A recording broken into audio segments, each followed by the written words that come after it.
I'm Elizabeth Hines, and welcome to another episode of Coast Connections Confections. Today we're here to celebrate the Nanaimo Bar. Nanaimo's gift to Canada and to the world. It all started here in the Harbour City. And my guest today is Chef Aron Weber from Vancouver Island University, and we're going to learn about an epic achievement that they just accomplished. Welcome, Aron. Thanks for having me today. Thanks for coming in from your hot kitchen. Yeah. It's always hot in the kitchen. Yeah, absolutely. Loving the hair. Thanks. It fits the chef's hat very well. Yeah, I always just try to have something that, fits under that pointy hat, and then tried some other hairstyles over the years, but I'm going to stick with this one. I like it. Yeah. Now, Aron, you're a professional baking and pastry chef, and also an instructor at Vancouver Island University. And you just told me moments ago that you don't like sweets. I think it's, I like flavor, I like taste, and sweet is just one thing. And when you look at desserts, if everything's like overly sweet, it's maybe not as interesting to eat. So I'd really like salty, and I started off at Malaspina College in the cook training program as well. So I think that sort of set me off in a direction as well. Really enjoying savory food.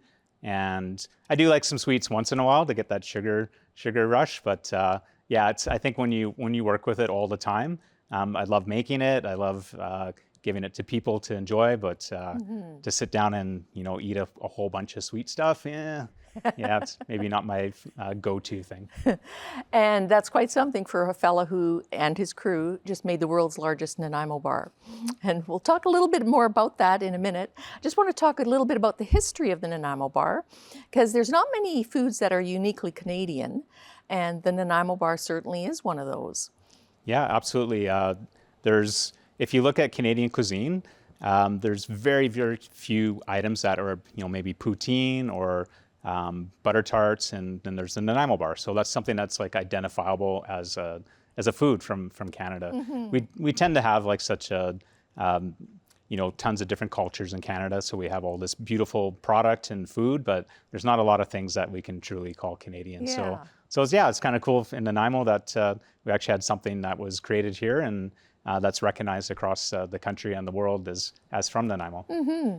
And as far as we know, it goes back to 1952, the name of the Nanaimo Bar, and it was the Nanaimo General Hospital's Women's Auxiliary Cookbook that they put together for a fundraiser, as these auxiliaries do.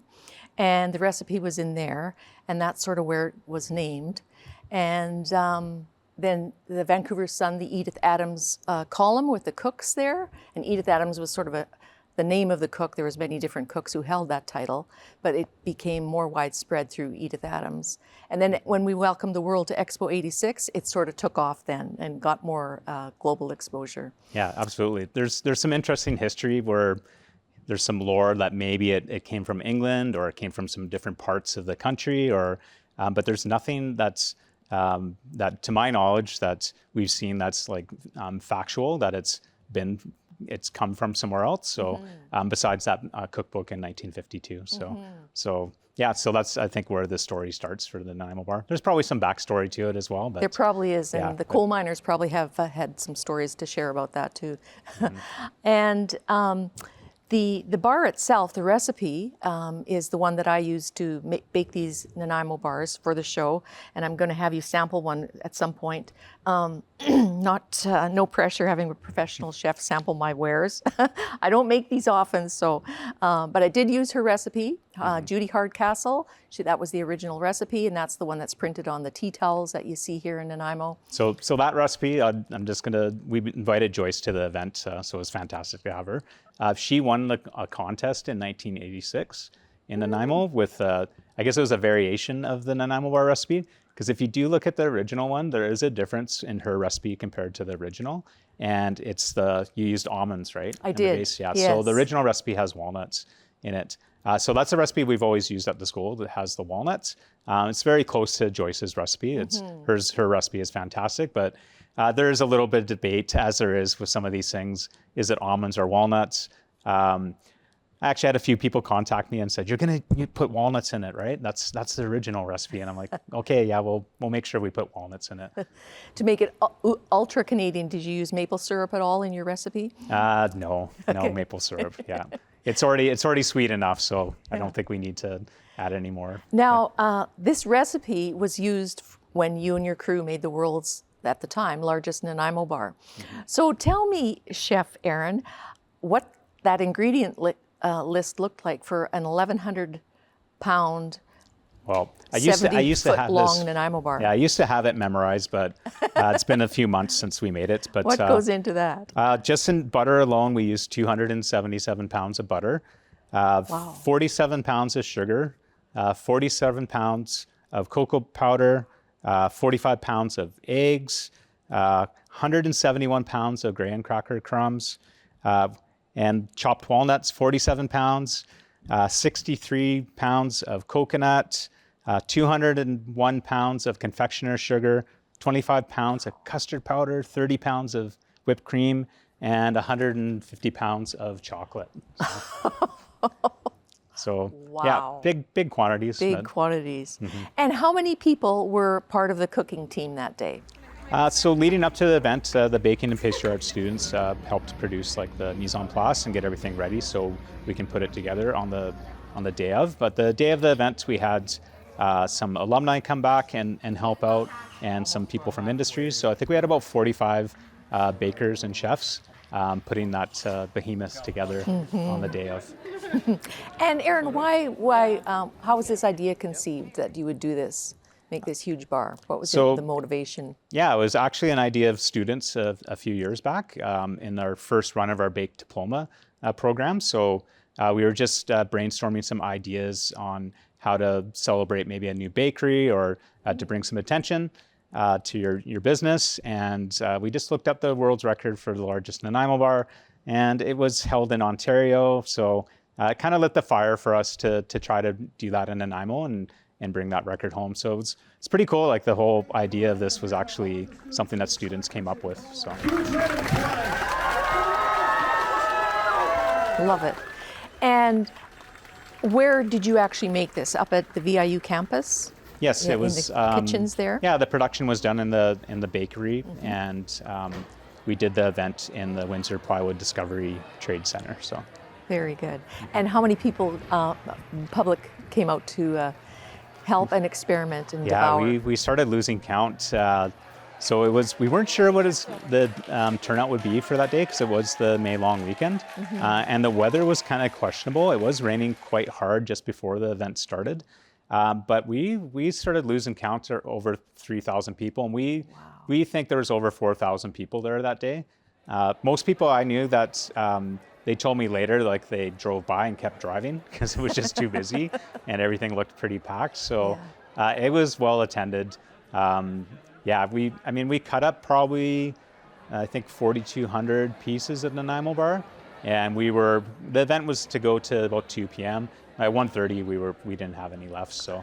And had almost everyone been fed at that point? Were you coming back for seconds or thirds, or? There's maybe at sort of around 1 o'clock, we did allow some people if they wanted, to help out, make maybe a suggested donation, but we don't know if that happened or not. But that's fine. We just wanted to make sure that we didn't have any leftover and anything go to waste. So yeah. So there was a few people maybe that didn't get it that day, but it's the recipe that we make in the bakery all the time with the students. So we did see a lot of people actually coming to the bakery over the last few weeks after that event and getting some Nanaimo bars there. Very nice. Looking for leftovers. Yeah, I think they were looking for some of that. But we had a little bit of, we did put like a tray's worth aside just for the Salvation Army as well too. So lovely. Just, it was a really good community event. Nice.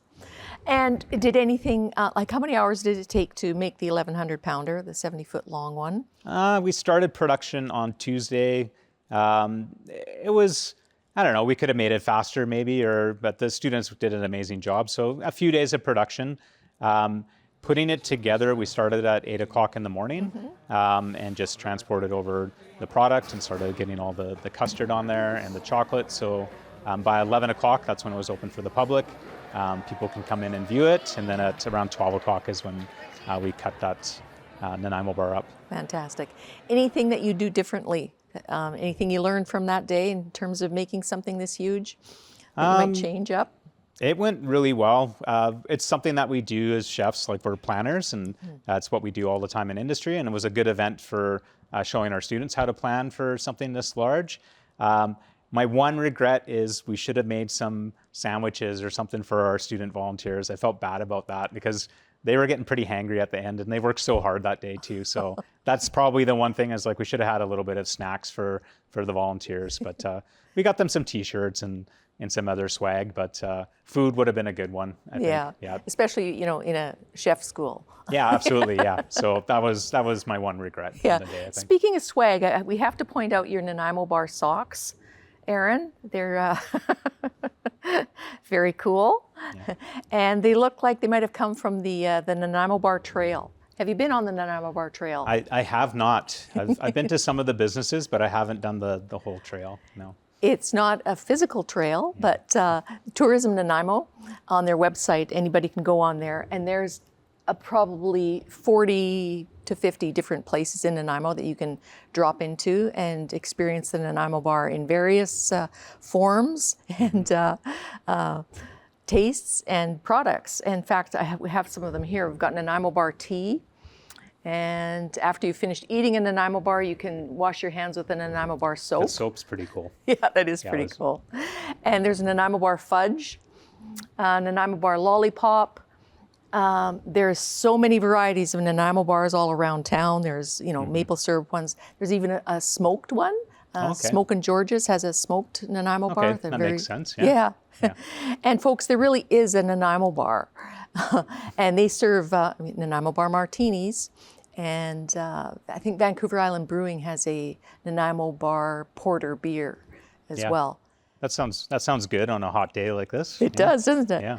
And there's a Nanaimo Bar spring roll that you can order. But it's a lot of fun. You can go around town and get your card stamped and follow the Nanaimo Bar Trail. A good thing to do if you have tourists, visitors in town. Awesome. And one of the things that I did, Aron, is I had the Nanaimo Bar pedicure. Who knew? Mm-hmm. But the reason it's Nanaimo Bar related is the sugar scrub that they start with is just white sugar with cocoa powder in it. So they do the cocoa scrub, and then the coconut oil is used in some of the lotions that they use, and it's at the Keo Day Spa here in Nanaimo, and all that information's on the Nanaimo Bar Trail as well. I'll have to go for one of those. Chefs can use a pedicure once in a while. Yes. We're hard on our feet, so my wife will be very happy if I go do that. So love it. Yeah, she can come too, I guess. Absolutely. Yeah, I think we'll let her, and then you can put on your Nanaimo Bar socks. Yeah, for sure. Awesome. Aron, the Nanaimo Bar postage stamp. Have you ever seen that? Were you around when that came out in 2019?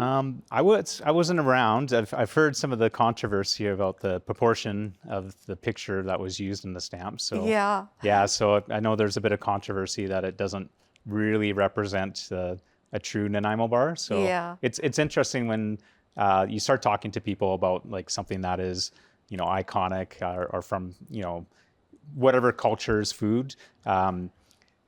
People get really passionate about it, so it has to be like a specific way, but it could be a specific way from family to family or a group of friends to a group of friends. So exactly. But definitely, I've seen the stamp, and it's questionable that it's a Nanaimo bar. It kind of looks like one, I guess. But. It kind of looks like one. Yeah. It's funny that Canada Post, the artists, didn't consult somebody here in Nanaimo about how that might look, but. Who knows? Well, still pretty cool. It's very cool. Stamp. Yeah. And I like the butter tart and the blueberry frappe or cake that's on there. Celebrating Canada in all its glory. Mm-hmm. Let's go back to your baking and pastry school for a moment. Sure. And what does that program entail? Like if I were to sign up, is it 2 years? We have lots of options. So I think that's one of the amazing things about our program. Both the baking and the culinary programs have a 1-year certificate program or 2-year diploma. So with our diploma programs, you can also go into a bachelor's of hospitality management. So there's many options. We have accreditation with BC Skilled Trades for apprentices as well. So when you're in our baking or culinary programs, you're actually accumulating hours towards your apprenticeship because of the rigor of the training at the school. So yeah, there's quite a few options if you just want to get. I mean, it's the reason I took the program back in the day was I just wanted to get opportunity to get my foot in the door in the cooking culinary world, and what a great opportunity it was for me. Like it definitely.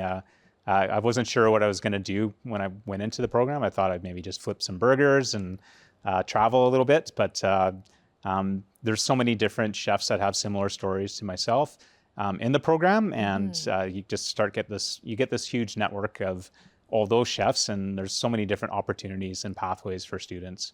So yeah, it's a great program.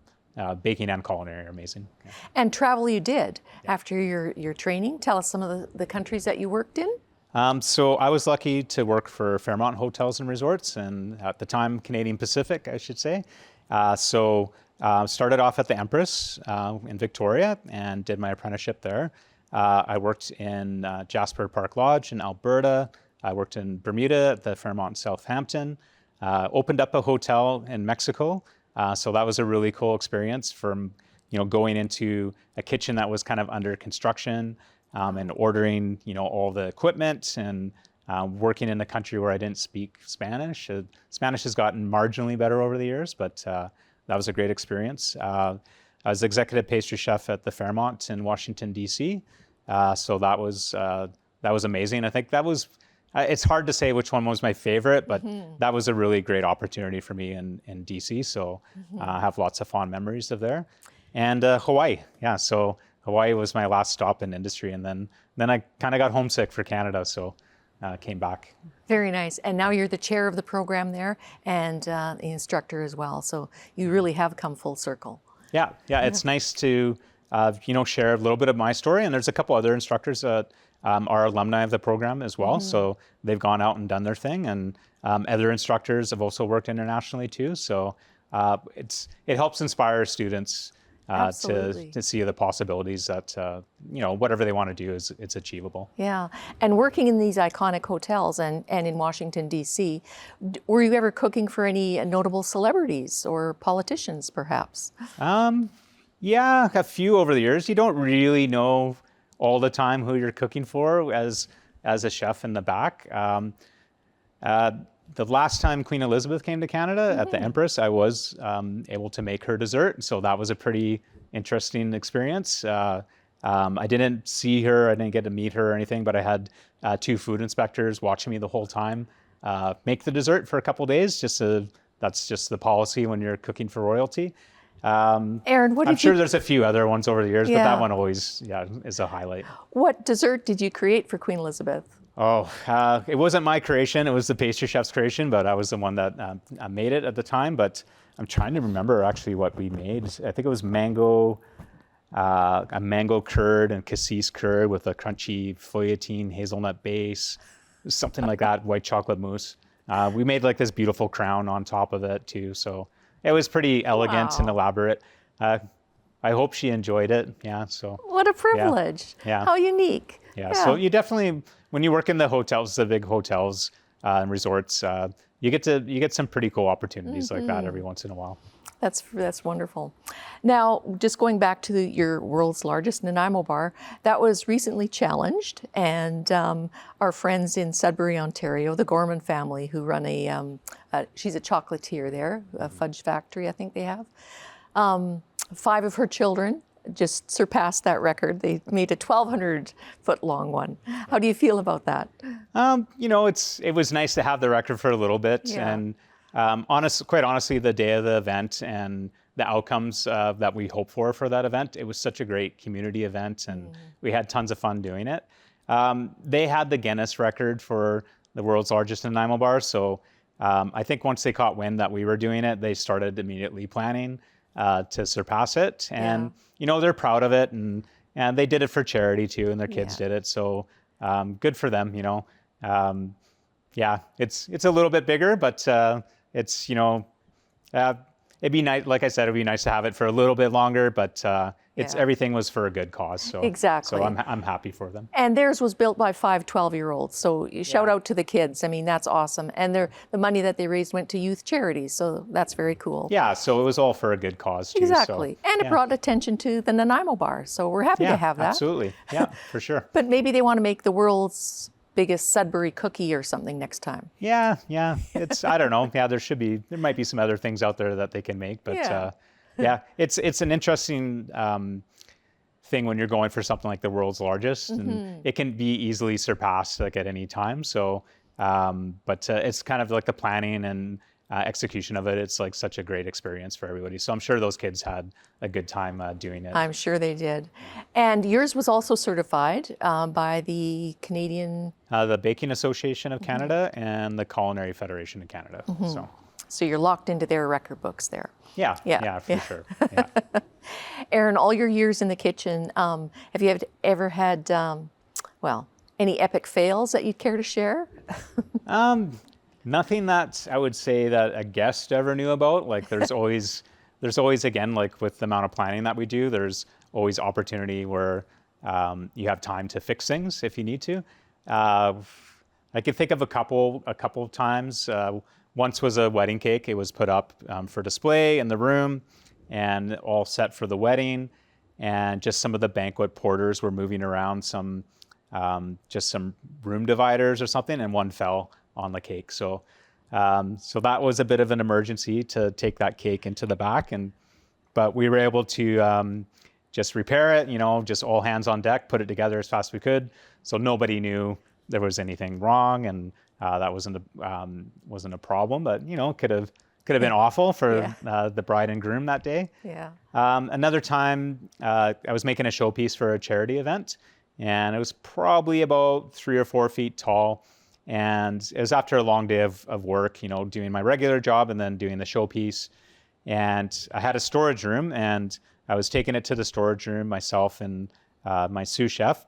And I started sliding it across the table, and there was a little bit of a nail sticking up in the table that I was putting it on, and it hit the nail like sort of jarringly. Yeah. And it went up and shook, and the top started falling off. Oh. So my reaction was to grab it, but I couldn't open my hand fast enough to grab it, so I punched it. So I ended up destroying the top of it, and she was like watching me, and she's like, "What are you doing?" So that was, at that time of the, it was for the next day that I was able to kind of sweep things up. I had always, when I do things, I make extra stuff, so I had backup of everything. I'm like, okay, I'm gonna go home and sleep, and tomorrow I'll put this together again. So. But I mean, every time you do something, and even if you have like an accident or a failure, you learn from it, and that's definitely something like for students. We've all messed up things before, and it's actually learning, how to recover, and it's first attempt in learning, right? Exactly. Right. So. And cooking and baking is like art, and you have to be prepared to do it badly to start with, because don't be afraid to do it badly, because it's all going to develop over time with your skills. So. Yep, and when you learn the fundamentals when you come to our program, that gives you a great foundation. So hopefully you don't make as many mistakes. Well, you look like the type of instructor who'd put the fun in fundamentals. Yeah, I try to have fun in the class. Yeah, for sure. Now, there's all kinds of Nanaimo bars and twists on Nanaimo bars. Any tips on making them at home that we should maybe be aware of? For me, maybe the chocolate layer on top. If you can use like a really good quality chocolate on top, because that's pretty much just chocolate and butter on top. So you want that flavor to shine. Yeah. Chocolate's incredibly expensive now. So, but I think that's a good tip. And there's some places in town like Maison Cookware. They have some beautiful chocolates there, and that you can pick up from. For our event, Calabo sponsored us for that chocolate layer. So, very good. Yeah, so all of our ingredients were sponsored by Snowcap or Calabo. So perfect. We had such a good turnout for all the sponsorship for it. But use a good quality chocolate. Same with butter. Use a good quality butter as well. If you use good ingredients, it always shines through. Chef Aron, I'd like to offer you one of my Nanaimo bars for sampling. And there's a napkin for you there, because it get a little. And in making these, I was surprised because I used the unsalted butter, and there's no salt in any of this part of this recipe, which I found kind of odd, or vanilla. So what do you think? Would you add salt to anything there? I would add salt to it. Yeah, that's what I thought. It's so I quite like this size is good, like is a good portion for me. And again, I said earlier that I don't like sweet so much, but adding salt to this just cuts the sweet and just kind of brings out the other flavors, the coconut and the almonds too. So even like a little bit like of a nice salt on top is a nice touch to it. It's not, it's not as original once you add that salt to it, but it's a nice touch to switch it up. Very good. It's very good. Well, thank you. Yeah, you did a great job. Thank you. And what I found too, I think I would make the top layer a little thicker with the chocolate. It's a little bit thin, but it's probably better than the postage stamp version. It looks very consistent. You have nice even base and your custard layer, so it looks quite good. Thanks, Chef. Yeah, beautiful job. Thank you. I'm thrilled. So with our viewers too, please, look up the original recipe, try it yourselves. It's actually kind of fun to make. I'd only made these once before in my life, and when I lived in Alberta, not here in Nanaimo. So it was kind of fun to do it. Yeah. Yeah. And it's something you don't need an oven for, right? So, exactly. So it's a good summertime. It's an achievable one to do at home for sure. Yeah. And what are your summer plans, Chef? You're off now after another year of instructing? Yeah, working hard, renovating my kitchen right now. So I think I can see the end of the tunnel there. I think I'm pretty close, but yeah, hopefully next week that'll be done. And then I can enjoy my garden and just grow food and get ready for next year. Nice. That must be something to come to your house. Your custom kitchen, made by the chef, designed by your wife, food garden, herbs, I'm sure. Yeah, it's not a bad time. Right now, it's not a good time because I just have a camping cook stove. So, but yeah, in a few weeks it should be good. I'm sure you're very creative with your camping food as well. Yeah, it's not bad. We did a lot of prep ahead of time too, so we froze some meals. So we're not suffering at all. Yeah. Very good. Well, I really want to thank you for coming in today and shedding some light on this wonderful epic achievement that you and your students made. And we just wish you all the best. And I might just take that certificate program. I would love to learn to cook and bake better. And I'm sure my husband would like me too. In fact, maybe I'll send him. Yeah, absolutely. Yeah, we'll take them. Yeah, just we can fill out an application after the show if you like. Sounds good. Awesome. Thank you so much for having me today. Absolutely, and all the best to you, Chef Aron. We appreciate you coming today. And to our viewers, have a wonderful, safe summer. Please do try the original Nanaimo Bar recipe, and you and your guests should try out the Nanaimo Bar Trail. It's a real lot of fun to do here in Nanaimo. And we'll see you next time on Coast to Coast Confections Connections.